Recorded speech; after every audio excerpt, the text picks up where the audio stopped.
Welcome back to Common Sense Rhode Island. I'm Representative Patricia Morgan, and today we have as our guest Michael Riley, who is a financial advisor to two separate financial services firms. One is Coastal.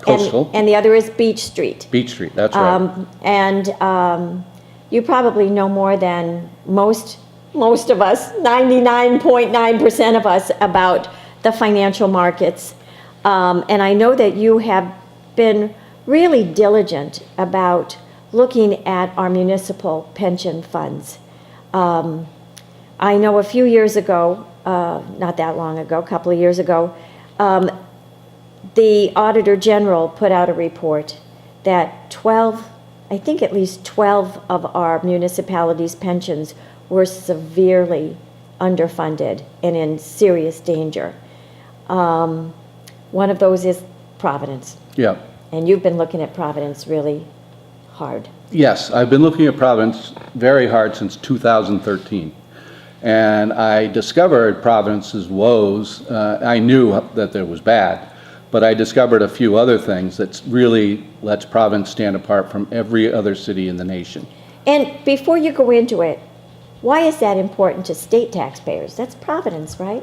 Well, that's their taxpayers. As a result of the laws that were passed in 2010, 2011, the general obligation bondholder is entitled to first lien on taxes for a municipality. So, for example, when Central Falls went broke, the State Assembly came back twice and gave money to Central Falls to give money back to the employees to up their level of compensation to 75% of what it would have been.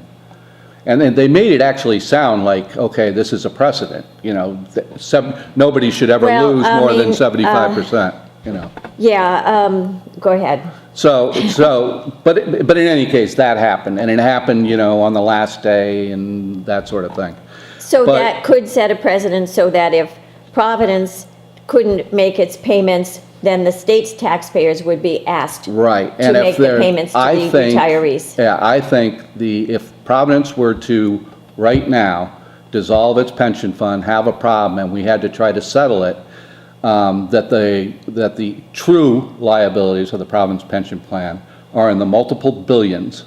Billions with a B. Yeah, and that is certainly not going to be handled within Providence. They don't have the resources. They're bankrupt. So it's going to fall on the state taxpayers, not on the general obligation bondholders, because they're exempted. They're first in line.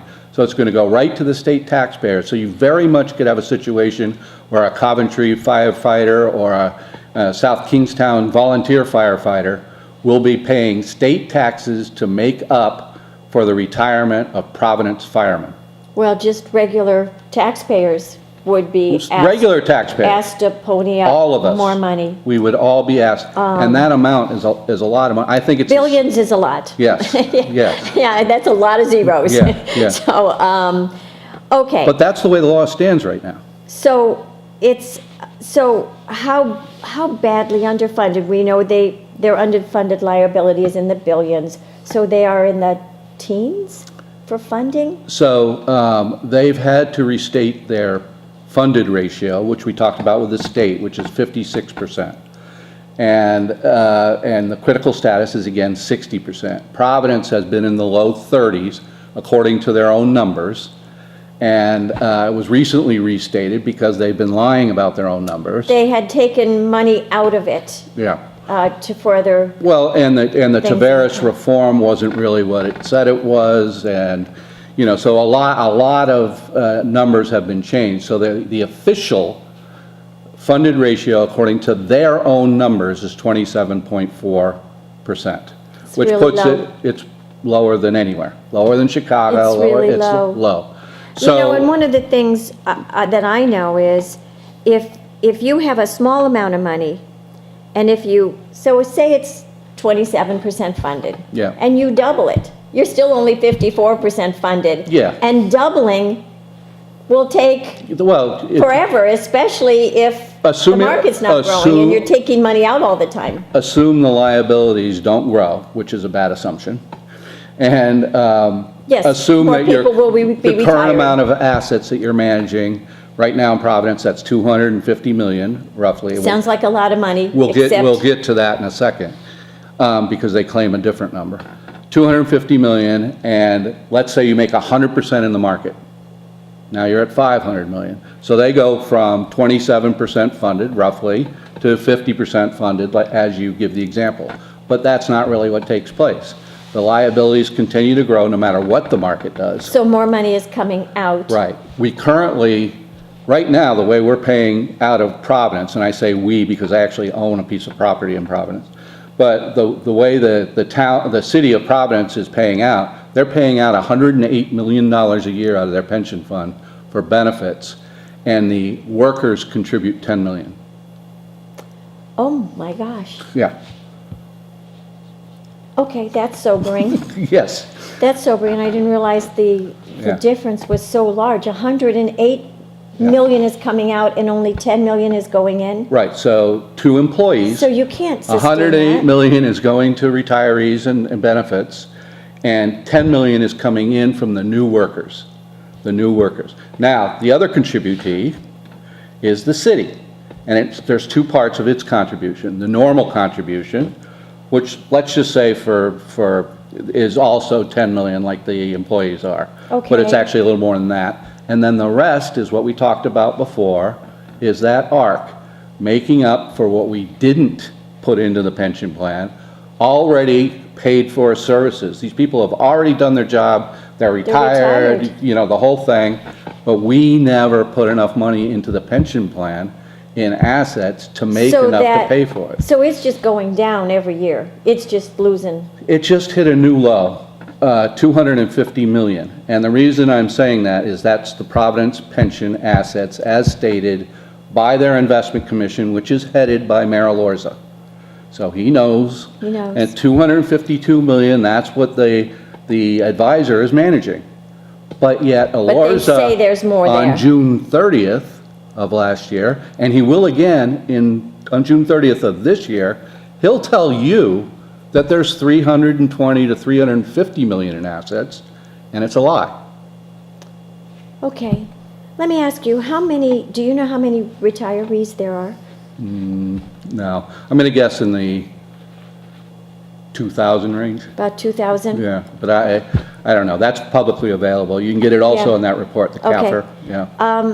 So we've got real problems in Providence now. Well, so- So they're reporting more money than they actually have. The Right. money that they actually have, is it growing at all? So yes, it's growing. They've actually done a better job in terms of rate of return on their investments than the state has. Okay, that's good news. It's good news, but they've also done it by having an outweighted bet on a single hedge fund that happened to do very well.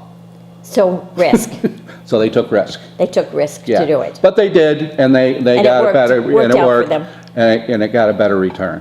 So my point about all this is But that. taking on risk is not usually good for pension plans. Let's just say that, because people's lives depend on that pension fund. Not only the retirees, but the people who have to contribute to it. Yeah. So taking on extraordinary risk is not something that, But it's naturally what I mean, they're gamblers lucky. do. You double down, and that mentality gets into some investment commissions. Hopefully not into some mayor's heads, but it gets into their heads. But if you're being prudent, you don't do that kind of, No, 'cause- to a large extent, you don't do that. okay. So where does Providence go? What So do they Providence do? says, as I said before, they're 27% funded, and given that funding, they have to pay $70 million a year in ARC, if that's their funded ratio. But it's not. It's not their funded ratio. First, Providence is using 8.25% as its Ooh, so discount high. rate, yeah, which is misleading about the liabilities. Second, and most important, and is a securities law violation and fraud, is that they've overstated their assets purposely. That changes the ratio. If you take the 50 million out of the assets that they're overstating, then their ratio drops into the low 20s. If you take I gotta have to stop you because we're running out of time here in this segment. But what you're telling me is they're in trouble, bad trouble. real bad trouble. Okay, we'll stop there.